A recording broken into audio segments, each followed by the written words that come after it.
आज की कहानी है एक ऐसी मासूम लड़की की जिसका बॉयफ्रेंड ही अपने दो जिगरी दोस्तों के साथ मिलकर उसकी जिंदगी को नर्क बना देता है। वे लोग उसका बेरहमी से करते हैं और अपने पाप को छुपाने के लिए उसे एक ऊंची पहाड़ी से नीचे खाई में धकेल देते हैं, जहां एक नुकीली लकड़ी उसके जिस्म के आर पार हो जाती है। वे तीनों उसे मरा हुआ समझकर जश्न मनाते हैं, पर वे ये नहीं जानते कि वो लड़की मौत के मुंह से वापस लौटकर उनके खून की प्यासी बनने वाली है। कहानी की शुरुआत में हमें एक बहुत बड़ा सुनसान रेगिस्तान दिखाया जाता है, जहां चारों तरफ सिर्फ चट्टानें और पहाड़ थे। तभी आसमान से एक प्राइवेट हेलीकॉप्टर उतरता है, जिसमें से रिचर्ड नाम का एक रईस शादीशुदा आदमी अपनी सीक्रेट गर्लफ्रेंड जेनिफर के साथ बाहर आता है। रिचर्ड अपनी पत्नी को धोखा देकर जेनिफर के साथ यहां 2 दिन बिताने आया था। विला में पहुंचते ही दोनों इंटीमेट होने लगते हैं। अगली सुबह जब जेनिफर की आंख खुलती है तो वो शीशे के सामने 2 अनजान आदमियों को बंदूकों के साथ खड़ा देखकर खौफ से चीख पड़ती है। रिचर्ड वहां आकर बताता है कि ये दोनों उसी के दोस्त स्टैनली और डेविड हैं, जो यहां उनके साथ हंटिंग यानी शिकार करने आए हैं।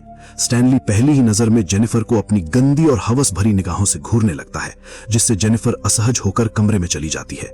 अगले दिन जेनिफर शॉर्ट कपड़ों में बाहर आती है, जिसे देखकर डेविड और स्टैनली की नीयत पूरी तरह डोल जाती है।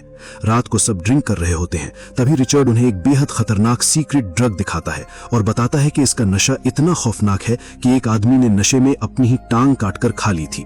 जेनिफर उस ड्रग को अपने लॉकेट में छुपा लेती है और स्टैनली के साथ डांस करने लगती है। अगली सुबह जब रिचर्ड हंटिंग के लिए बाहर गया होता है तो स्टैनली मौका पाकर जेनिफर के कमरे में घुस जाता है और उसके साथ जबरदस्ती करने लगता है। जेनिफर चीखती है, तभी वहां डेविड आता है। जेनिफर को लगा कि डेविड उसे बचाएगा, पर वो दरिंदा चुपचाप कमरे का दरवाजा बंद करके बाहर चला जाता है और जेनिफर की चीखों को दबाने के लिए टीवी की आवाज फुल कर देता है। स्टैनली जेनिफर का बेरहमी से करता है। जब रिचर्ड वापस आता है तो जेनिफर रोते हुए उसे सारी हकीकत बताती है। रिचर्ड अपने दोस्तों को डांटने का नाटक करता है, पर अगले ही पल वो जेनिफर से कहता है, मैंने तुम्हारे अकाउंट में बहुत सारे पैसे डाल दिए हैं, जो कुछ हुआ उसे भूल जाओ, तुम हो ही इतनी हॉट कि कोई मर्द खुद को रोक नहीं पाता। जेनिफर को झटका लगता है और वो कहती है कि मैं तुम्हारी पत्नी को सब सच बता दूंगी। इस पर रिचर्ड उसे थप्पड़ मारता है। जेनिफर अपनी जान बचाने के लिए रेगिस्तान की तरफ भागती है, पर वे तीनों उसका पीछा करते हैं। भागते भागते जेनिफर एक ऊंचे पहाड़ के किनारे पहुंचकर रुक जाती है। रिचर्ड फोन पर हेलीकॉप्टर बुलाने का नाटक करता है और जैसे ही जेनिफर उस पर भरोसा करती है, रिचर्ड क्रूरता से उसे सीधे पहाड़ की चोटी से नीचे धक्का दे देता है। जेनिफर कई 100 फीट नीचे गिरती है और एक सूखी नुकीली लकड़ी सीधे उसके पेट के आर पार हो जाती है। वे तीनों उसे नीचे तड़पता देख मरा हुआ मान लेते हैं और सबूत मिटाने विला लौट जाते हैं। विला के अंदर तीनों दरिंदे जेनिफर के सारे सबूत चला रहे थे, पर वे नहीं जानते थे कि रेगिस्तान की तपती चट्टान पर जेनिफर की सांसें अभी चल रही हैं। जब जेनिफर को होश आता है तो वो खुद को पेड़ की सूखी टहनी पर लटका पाती है, जो उसके पेट के आर पार थी।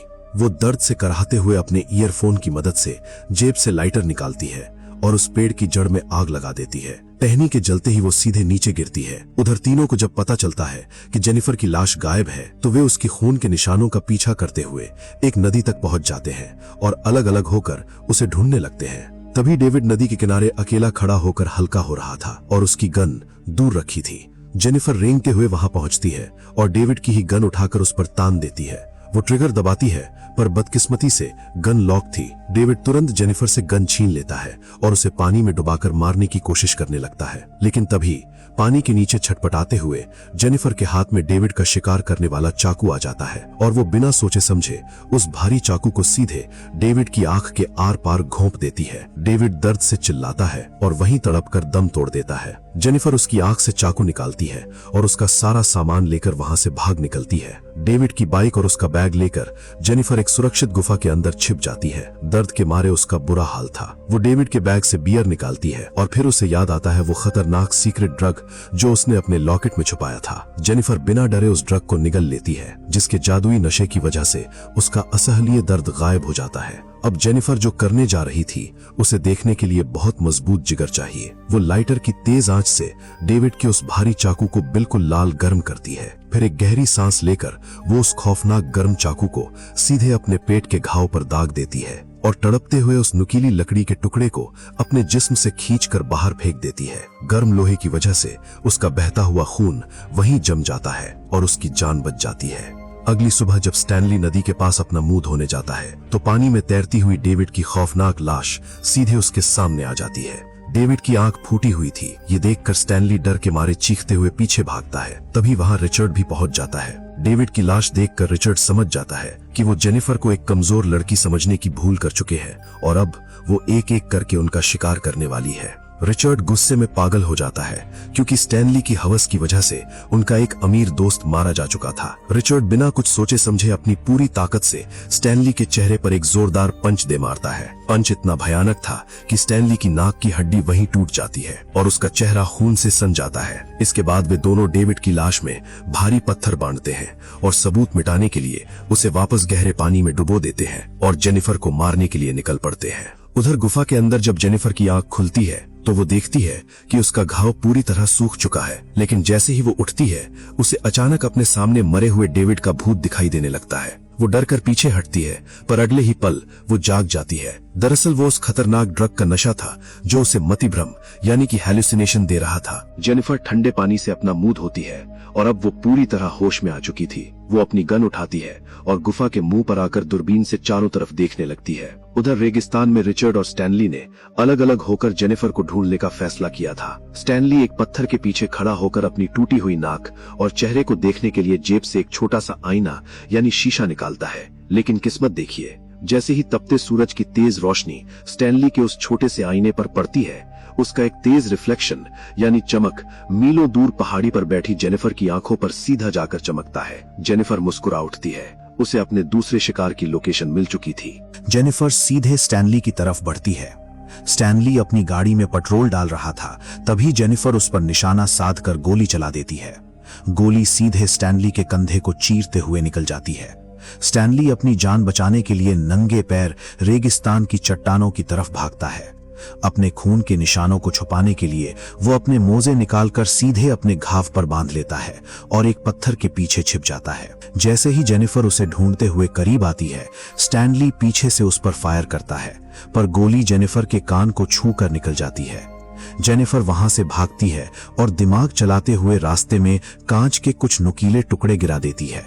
पीछा कर रहा स्टैनली जैसे ही उन टुकड़ों पर पैर रखता है, कांच उसके नंगे पैरों के आर पार हो जाते हैं। वो दर्द से चीखते हुए कांच निकालता है और अपनी कार लेकर जेनिफर को कुचलने बढ़ता है, पर जेनिफर बिना डरे सीधे उसकी खोपड़ी पर निशाना लगाती है और एक आखिरी गोली दागकर स्टैनली का काम तमाम कर देती है। स्टैनली को मौत की नींद सुलाने के बाद जेनिफर उसकी कार उठाती है और सीधे रिचर्ड की उसी आलीशान विला की तरफ निकल पड़ती है जहां से ये पूरा नर्क शुरू हुआ था।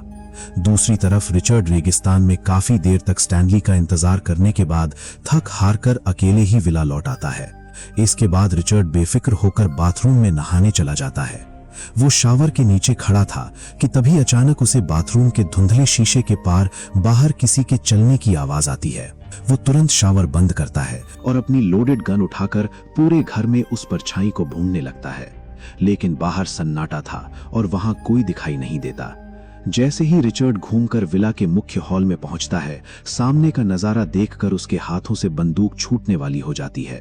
सामने जेनिफर खून से सनी शॉर्ट्स पहने, हाथ में भारी राइफल लिए सीधे उसकी छाती पर निशाना साधे खड़ी थी। रिचर्ड उससे बात करके भटकाने की कोशिश करता है, पर जेनिफर अब कोई बात नहीं सुनना चाहती थी। वो तुरंत ट्रिगर दबा देती है। गोली सीधे रिचर्ड के पेट को फाड़ते हुए पार हो जाती है। रिचर्ड जख्मी हालत में दर्द से कराहता हुआ विला के अंदर भागता है और जेनिफर उसका पीछा करती है।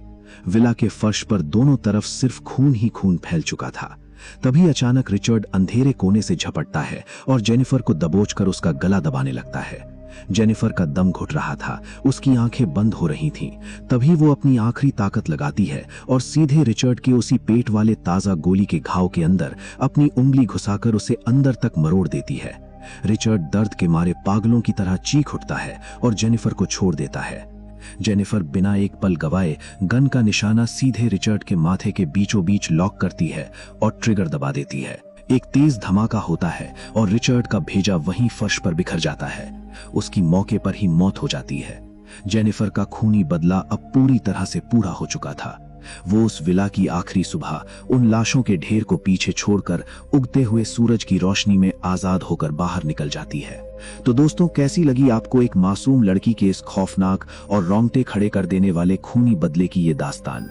क्या जेनिफर ने उन तीनों दरिंदों को उनके पाप की सही सजा दी? मुझे कमेंट्स में अपनी राय जरूर बताएं। वीडियो पसंद आई हो तो इसे लाइक करें, दोस्तों के साथ शेयर करें और ऐसी ही दिमाग हिला देने वाली कड़क एक्शन, सस्पेंस और रिवेंज थ्रिलर मूवी एक्सप्लेनेशंस के लिए हमारे चैनल को अभी सब्सक्राइब करना ना भूलें। मिलते हैं अगले धमाकेदार वीडियो में, तब तक के लिए टेक केयर, बाय बाय।